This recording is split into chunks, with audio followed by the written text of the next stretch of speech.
2022년 국제 추수감사절 특별집회 전체 주제는 신성한 경륜을 위한 신성한 삼일성의 신성한 분배이고, 메시지 3번 제목은 로마서 8장에 나오는 생명의 영의 법에 의해 신성한 삼일성의 신성한 분배 안에서 체험함입니다.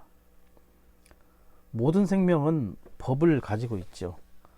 식물의 생명, 동물의 생명, 사람의 생명, 심지어 하나님의 생명도 법을 가지고 있습니다. 사과 씨를 땅에 심으면 사과나무가 나오지 복숭아 나무가 나오지 않습니다. 왜냐하면 그 사과 씨 안에 법이 있기 때문입니다. 씨 안에 있는 생명 안에 어떠한 법이 제한하고 작동하고 다스리는 것입니다. 동물의 생명은 어떻습니까? 개에게 지질하거나 땅을 파라고 따로 가르치지 않습니다. 그들은 자연스럽게 그러한 행동을 하죠. 고양이한테 쥐를 쫓으라고 가르치는 학교가 따로 없죠. 하늘의 제왕 독수리의 경우에 어미 독수리는 언제 자기 새끼를 절벽에서 밀어야 하는지 그 때를 잘 알고 있습니다. 이렇듯 생명을 가진 모든 것들은 그 안에 자연스럽고 자동적으로 작동하는 법이 설치되어 있음을 알 수가 있습니다. 하나님과 사람과의 관계에서도 4개의 법이 서로 존재하고 작동하고 있습니다. 먼저 밖에 하나님의 법이 있습니다. 십계명과 같은 율법이죠. 하나님 자신을 나타내고 있습니다. 그리고 사람 안에 법들이 있습니다. 육체 안에는 죄와 죽음의 법이 있고, 혼의 생각 안에는 선의 법이 있습니다. 여기까지는 이제 믿지 않는 이방인들에게 해당이 되는 것이죠. 주님을 믿고 거듭난 이후에 영 안에 생명의 영의 법이 자동적으로 설치되게 됩니다. 생각의 선의 법은 항상 선을 추구하죠. 자신의 의지로 밖에 있는 높은 표준의 하나님의 법을 지키고자 노력합니다. 그러나 이렇게 하려고 할 때마다 육체 안에 있는 죄와 죽음의 법은 생각 안에 있는 선의 법과 싸우고, 심지어 선의 법을 바닥으로 끌어내립니다. 결국 선의 법은 실패하게 되죠. 이러한 상태가 로마서 7장 24절에서의 바울의 상태입니다. 바로 비참한 사람, 죽음의 몸에서 허덕이는 사람입니다. 이러한 비참한 사람을 해방시켜 준 것이 바로 로마서 8장 2절에서의 영 안에 설치된 생명의 영의 법입니다. 생각의 선의 법에서 영 안으로 돌이킬 때 생명의 영의 법은 자연스럽게 작동하며, 이 법은 삼일 하나님의 신성한 생명의 분배와 누림안으로, 그리고 자연스럽게 삼일 하나님의 생명으로 하나님의 법을 통과하며 하나님을 표현하는 자들이 되도록 해줍니다. 3번 메시지는 로마서자가 총 5개로 구성이 되어 있는데요. 모두가 로마서 8장의 내용을 기본 구조로 가지고 있습니다. 로마서자 1번은 로마서 8장에 나오는 생명의 법이 이기는 이가 되는 열쇠이며, 이 로마서 8장이 필사적으로 추구하는 이들을 위한 장임을 말하고 있습니다. 로마서 2번에서 4번까지는 체험의 방면을 서술하는데, 2번은 로마서 8장에 관한 전반적인 체험을 말하고, 3번은 로마서 8장 2절의 생명의 영의 법에 의한 삼일 하나님의 신성한 분배를 통한 믿는 이들의 생활의 방면을 강조합니다. 그리고 4번에서는 로마서 8장 6절을 통하여 생각을 육체에 두지 않고 영에 둠으로 생명의 영의 법을 체험하는 비결을 제시하고 있습니다.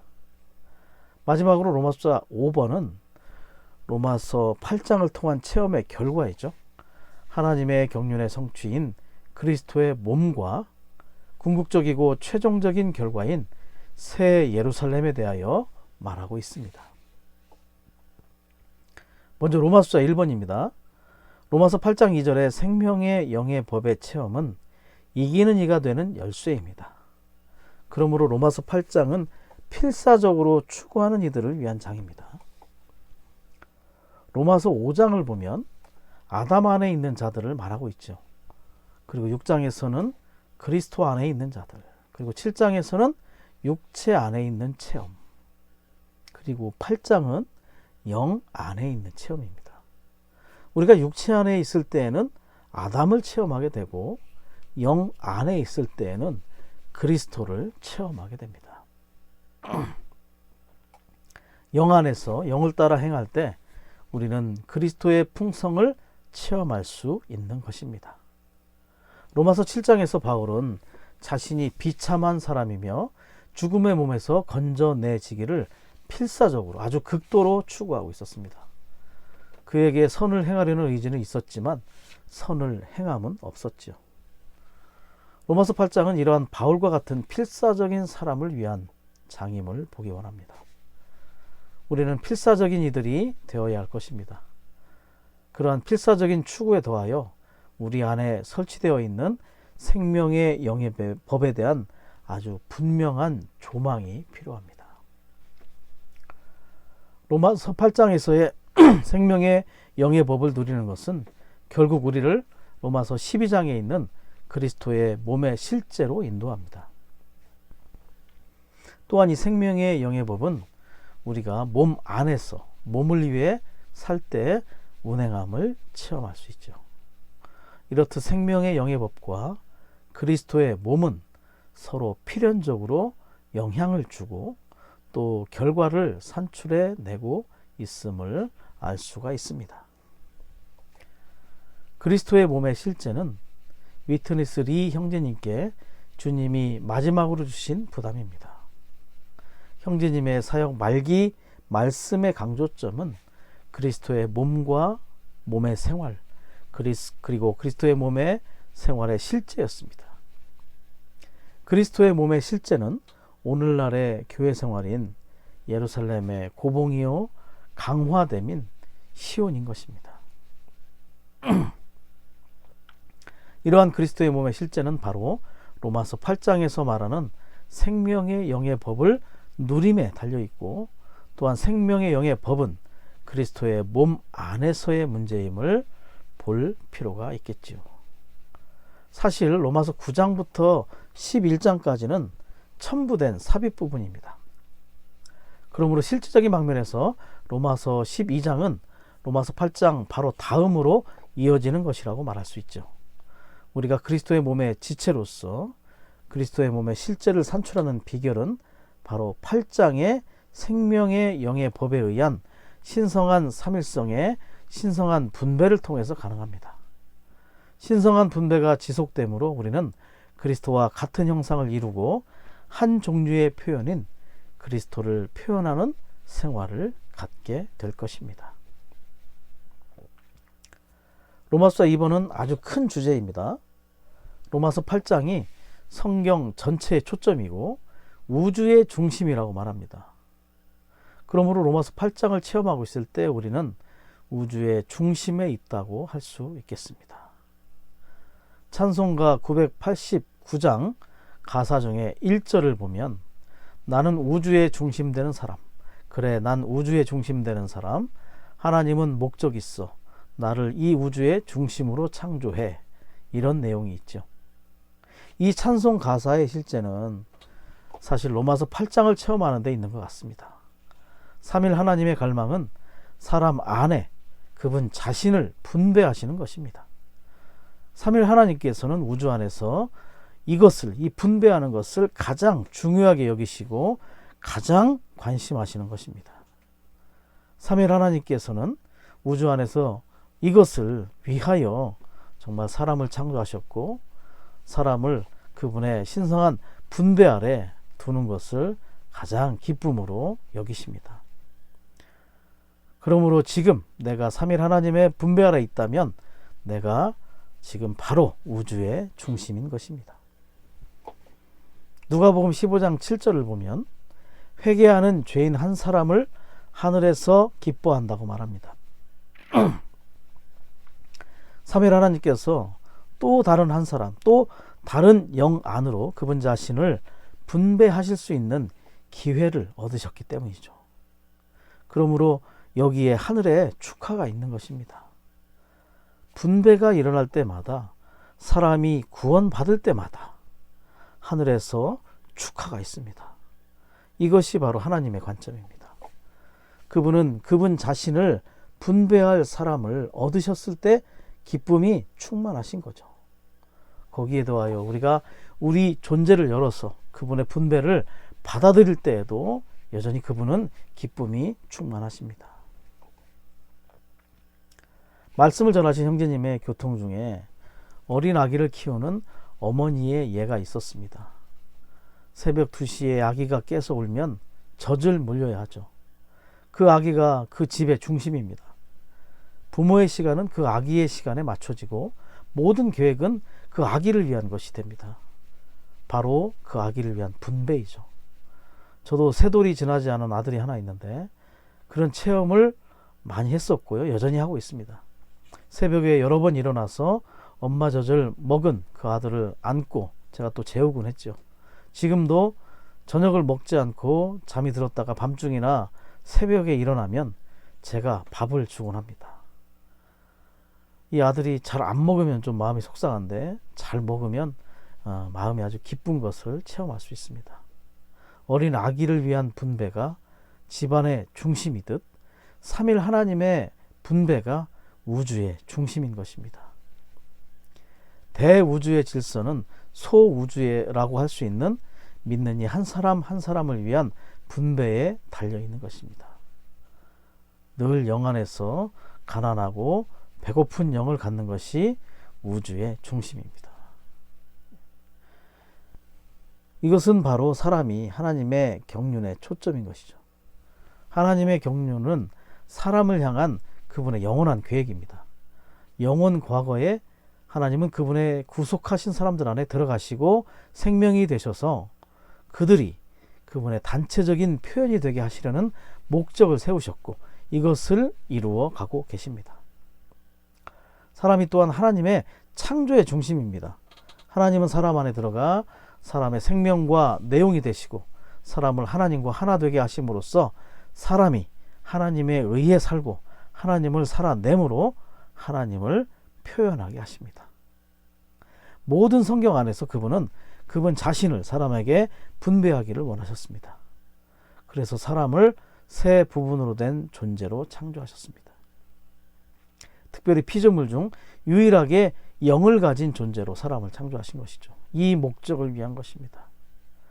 그러므로 그분이 우리 자신으로 안으로 분배되시어 우리의 영 안으로 또 영 안에서 혼으로부터 우리의 죽을 몸까지 이러한 과정 안에서 우리가 그분의 단체적인 표현인 그리스도의 몸으로 건축될 수 있게 하기 위한 것입니다. 그 시작은 바로 우리 안의 영입니다. 스가랴서 12장 1절을 읽어드립니다. 여호와 곧 하늘들을 펼치시고 땅에 기초를 놓으시며 사람 안에 영을 지으시는 분께서 이렇게 선포하신다. 이 구절에서 사람의 영은 하늘들과 땅과 동일한 위치에 놓여집니다. 왜냐하면 우리 사람의 영이 하나님께서 거하시기를 갈망하시는 곳이기 때문입니다. 우주를 포함한 하늘들을 여호와께서 천체 물리학으로 설명하지 않으시고 마치 병풍을 펼치듯이 쭉 펼치셨다고 말하는 게 인상적입니다. 천체 물리학에서 우주를 보면 지구가 속해 있는 은하계 안에 수천억 개가 넘는 별들이 존재한다고 말합니다. 또한 우주 안에는 이 은하계가 또 수천억 개가 넘게 있다고 하죠. 우주 안에서의 땅인 지구나 사람은 물리적으로 존재감이나 정체성을 논하기가 정말 불가능한 것으로 보입니다. 그러나 하나님 보시기에 우주가 그렇게 중요한 것이 아니기에 천체 물리학 대신 그냥 병풍처럼 쭉 펼치셨다고 하신 것이죠. 그 하늘들은 땅을 위해 존재하는 것이고 땅은 사람을 위해 존재하고 사람은 하나님을 접촉하고 하나님을 받아들이고 하나님께 경배하고 하나님을 살고 하나님을 위해 하나님의 목적을 성취하고 하나님과 하나 될 수 있도록 하나님에 의해 영을 가진 존재로 창조된 것입니다. 그러므로 사람의 영은 이 우주 안에서 하나님의 경륜의 성취를 위한 가장 전략적인 지점이라고 할 수 있습니다. 우주 안의 중심, 초점은 우주보다 더 크신 삼위일 하나님께서 과정을 거치셔서 사람 안으로 들어오시고 지금 우리 안에 거하신다는 것입니다. 이것이 가장 위대한 기적이고 이것보다 더 중요한 것은 없습니다. 관련 구절 이사야 66장 1절을 보면 여호와께서 이렇게 말씀하십니다. 하늘은 나의 보좌요 땅은 나의 발 받침대이니 너희가 나를 위하여 건축할 집이 어디에 있겠으며 내가 안식할 곳이 어디 있겠느냐.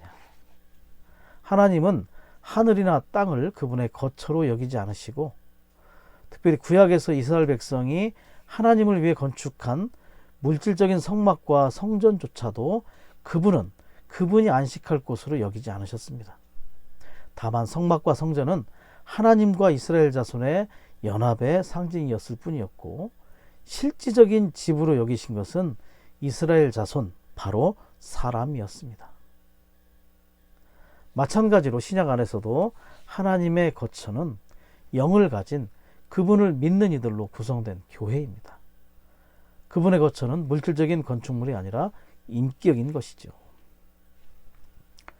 삼위일 하나님께서 우리 안에 내주하고 계시고 우리와 하나이시며 우리의 생명과 인격이실 뿐만 아니라 우리를 그분의 집으로 만들고 계십니다. 에베소서 3장 17절에서처럼 사람의 영을 거처로 삼으신 분께서 지금 사람의 마음에 그분의 거처를 또한 계속 만들고 계시죠. 삼위일 하나님은 과정을 거치시고 완결되심으로 그 영의 형태로 우리에게 도달하셨습니다. 그 영이 우리 안에 생명으로 분배되셨고 그와 동시에 자동적으로 생명의 영의 법이 우리 사람의 영 안에 설치되었습니다. 이것을 보는 것이 너무나 중요하죠. 이것에 대한 분명한 조망이 필요합니다. 우리가 주님 안으로 믿어 들어감으로 주님을 받아들일 때 주님은 생명의 영의 법으로서 기능을 발휘하시어 하나님의 신성하고 창조되지 않은 그러한 생명인 조회의 생명으로 그분 자신을 우리의 영 안으로 분배하십니다. 우리가 거듭났을 때 우리의 영이 조회가 되었죠. 또한 지속적으로 생각을 영에 둘 때 우리의 혼을 대표하는 우리의 생각이 조회가 됩니다.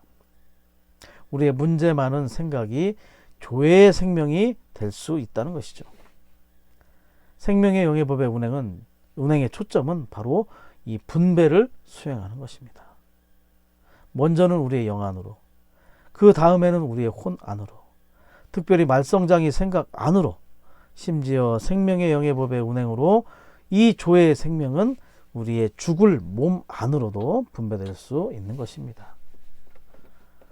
세 부분으로 된 우리 전 존재가 조회가 되므로 우리는 조회의 사람들, 결국에는 조회의 성인 새 예루살렘이 되는 것입니다. 이 생명이 우리를 그리스도의 신부로 준비되게 할 것이고 주님께서 다시 오실 때 우리를 다음 시대로 안내하실 것입니다. 이러므로 성경과 우주의 중심 초점이 바로 이 로마서 8장에 있다고 말할 수 있겠습니다.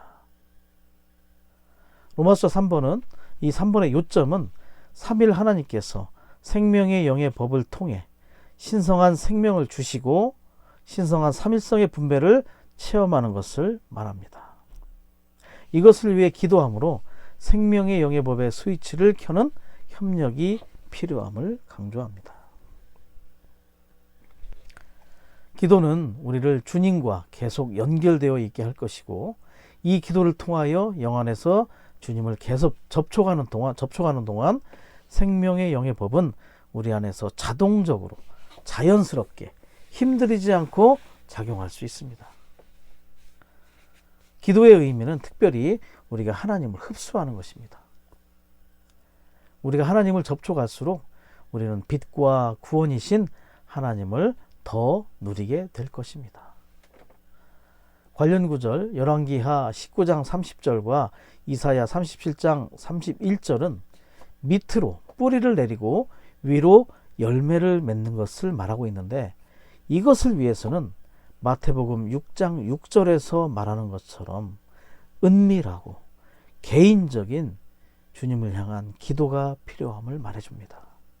시편 119편 15절에서는 또한 말씀을 계속 읊조리는 생활이 요구되고 있음을 언급하고 있죠. 하나님을 흡수하고 그분 안으로 깊이 뿌리를 내리기 위해서는 그분의 임재 안에 은밀하고 개인적인 기도 시간이 얼마나 필요한지, 그리고 그분의 말씀을 계속 기도로 읊조리는 것이 얼마나 필요한지를 보여주는 대목이라고 하겠습니다. 오늘의 양식을 보면 믿는 이는 반드시 매일 상당한 시간을 하나님의 임재 안에 있기를 배워야 한다고 말합니다. 30분에서 1시간 정도가 좋다고 말하죠. 그러나 이것을 외적인 규칙으로 정하는 것으로는 소용이 없다. 그래서 우리는 실제로 매일 하나님의 임재 안에서 시간을 보내는 것이 중요하다고 말합니다.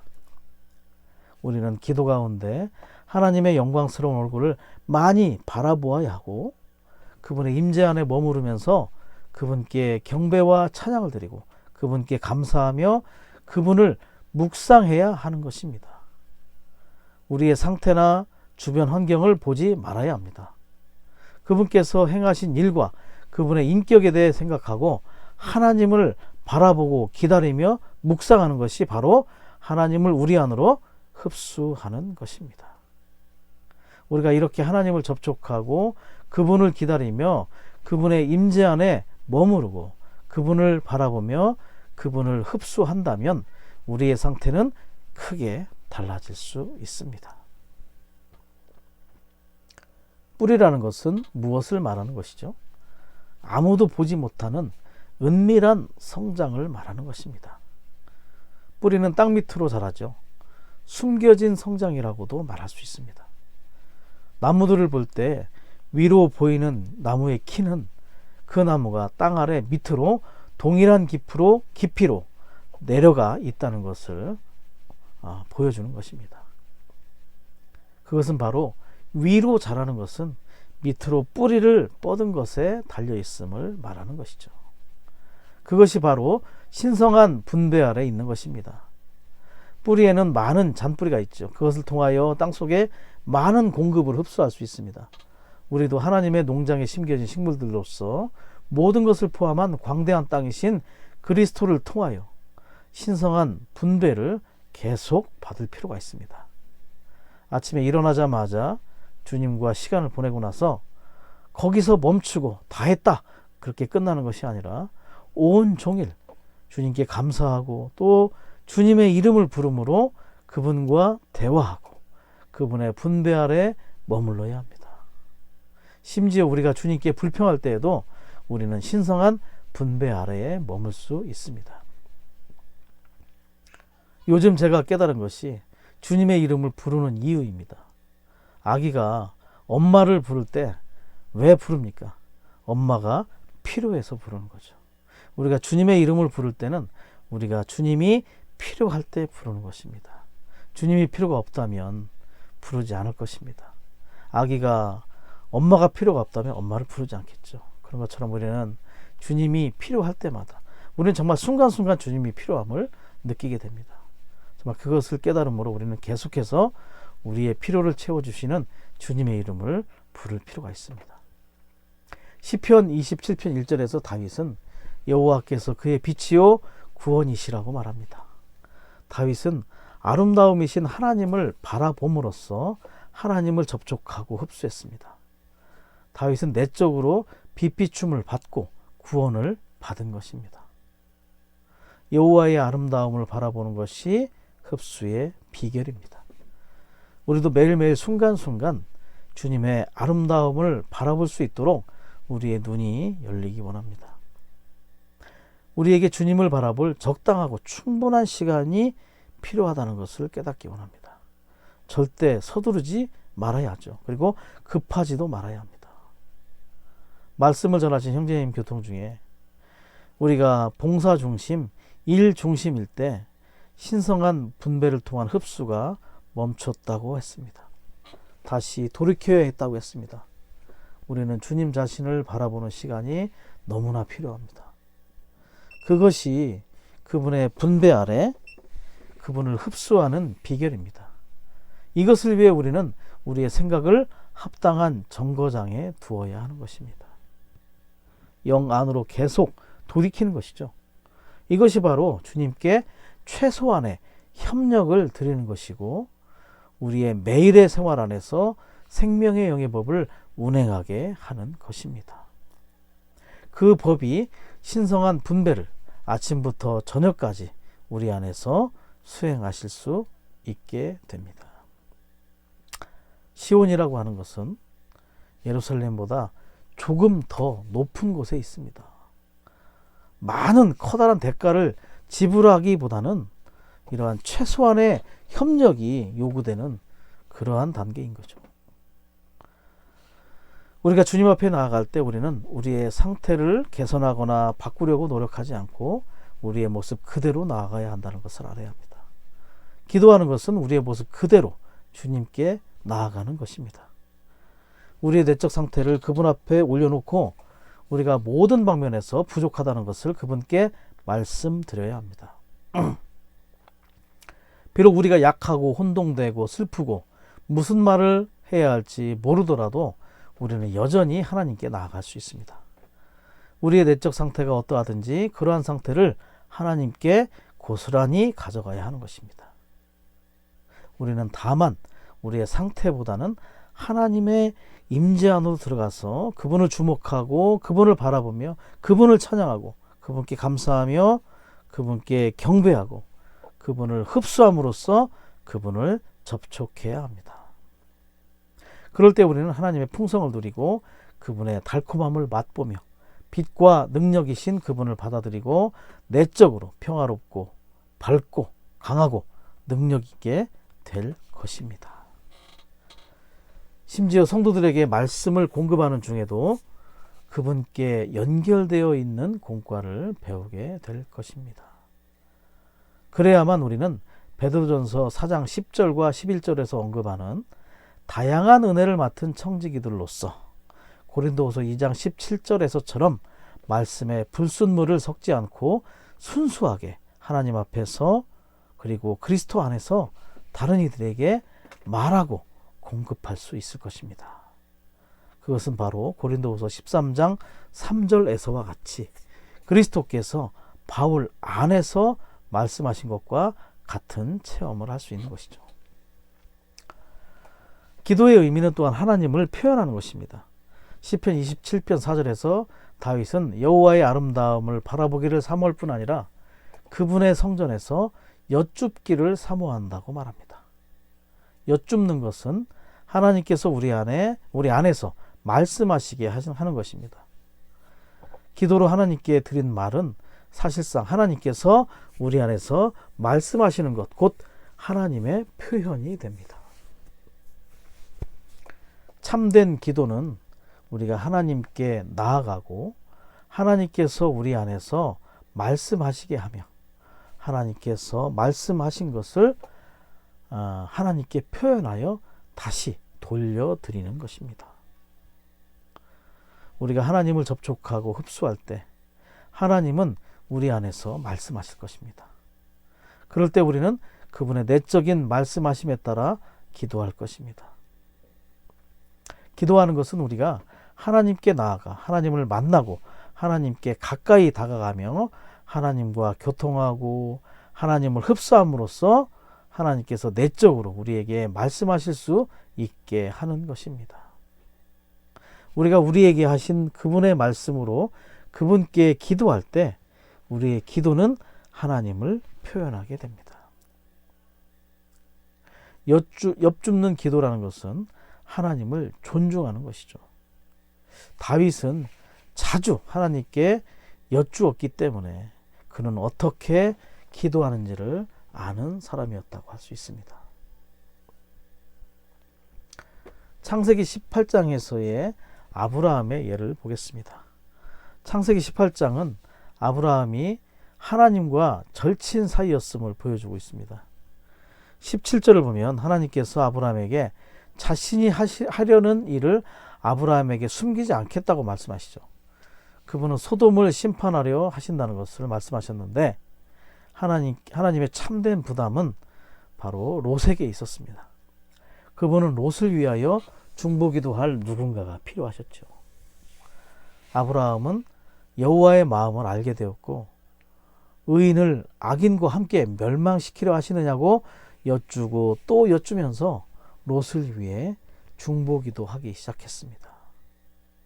아브라함이 하나님의 마음을 알게 되어 하나님의 마음이 아브라함의 부담이 되고 또 중보기도가 되면서 하나님께 되돌아간 것입니다. 하나님의 마음 안에 있는 갈망은 롯을 소돔에서 구출하시는 것이었지만 누군가가 롯을 위해 기도하는 것이 필요하셨던 것입니다. 누군가가 롯을 위해 기도하지 않았다면 하나님은 움직이실 수가 없었습니다. 이것이 바로 하나님께서 일하시는 방식인 육체되심의 원칙이라는 것이죠. 이렇게 하나님의 마음과 아브라함의 부담이 동일하게 된 것입니다. 이렇듯 우리는 주님과의 교통을 유지하기 위해 주님과 대화함으로써 생명의 영의 법이신 내주하시고 설치되어 계시고 자동적이시고 내적으로 운행하시는 하나님과 항상 협력해야 합니다.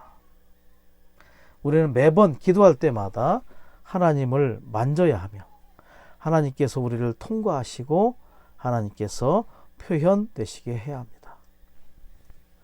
로마서 4번입니다. 로마서 8장 6절 말씀입니다. 육체에 둔 생각은 죽음이지만 영에 둔 생각은 생명과 평안입니다. 생명의 영의 법이 우리 안에서 활동하게 하는 그리스도인 생활의 비결입니다. 생각을 육체에 두는 것은 육체 편에 서고 육체와 협력하며 육체에 찬성하는 것입니다. 생각을 영에 두는 것은 영을 주의하고 영의 편에 서며 영과 협력하고 영에 찬성하는 것입니다. 우리의 영의 주의를 기울이는 것이죠. 우리는 그 영의 일들을 생각하고 우리의 생각을 영에 두어야 합니다. 그 영의 일들은 그리스도에 관한 일들입니다. 우리의 생각을 그리스도의 일들이 아닌 다른 것들에 두지 않는 것은 내적 존재가 완전히 그리스도께 사로잡히기 위한 것입니다. 말라기 2장 15절과 16절에서 영을 주의하고 배신하지 말라는 말을 합니다. 우리의 영은 우리의 행위의 근원입니다. 하나님은 우리의 영을 관심하시죠. 그렇기 때문에 우리도 반드시 우리의 영을 주의해야 하는 것입니다. 우리가 영의 내적 감각에 주의하여 생명과 평안에 내적 감각을 따를 때에 우리는 주님의 유일한 움직이심을 위해 몸의 머리이신 주님을 존중하고 있는 것입니다. 사도 바울은 늘 그리스도의 포로로서 자신의 바깥 환경에 통제받는 것이 아니라 영 안에 안식이 있는지의 여부에 따라 통제를 받았습니다. 그의 존재의 가장 두드러진 부분이 그의 영이었으며 연합된 영에 의해 지배받고 통제받고 지시받고 움직이고 인도받은 자였습니다. 우리가 바울의 본을 배울 수 있기를 원합니다. 로마서 5번입니다.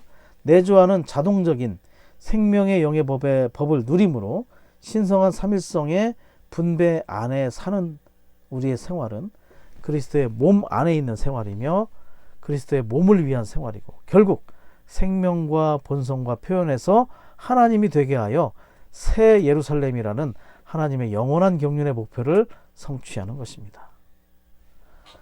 로마서 8장 2절은 생명의 영의 법이 자동적이고 자연스러운 작동을 통한 삼일 하나님의 신성한 생명의 분배는 과거 우리의 영이 조회가 되게 하였고 현재 우리의 말썽 많은 생각을 포함한 혼이 조회가 되게 하고 있죠. 그리고 심지어 우리의 죽을 몸에게까지 조의 생명을 분배해서 로마서 8장 29절에서 말하는 것처럼 맏아들이신 그리스도와 같은 형상이 되게 하는 것입니다. 심지어 갈라디아서 4장 19절에서 바울이 그랬던 것처럼 우리 자신뿐만 아니라 다른 이들의 영과 혼과 몸이 그리스도와 같은 형상을 이루도록 해산하는 진통을 겪는 그러한 사역이 수반될 수 있으려면, 우리가 그러한 자가 될 수 있으려면 생명의 영의 법의 작용 안에서 신성한 삼일성의 분배 아래 늘 있기를 추구할 필요가 있습니다. 3번 메시지의 깊이 안으로 들어갈 때 우리는 로마서 8장이 얼마나 위대한 장이며 하나님의 경륜을 성취하기 위한 비결과 수단이 되며 우주 안의 중심, 그리고 성경 전체의 초점인지를 분명하게 볼 수 있게 해줄 것입니다. 로마서 8장에 대한 분명한 조망과 체험이 우리를 시온으로, 그리고 그리스도의 몸에 실제로 인도하기를 원합니다. 아멘.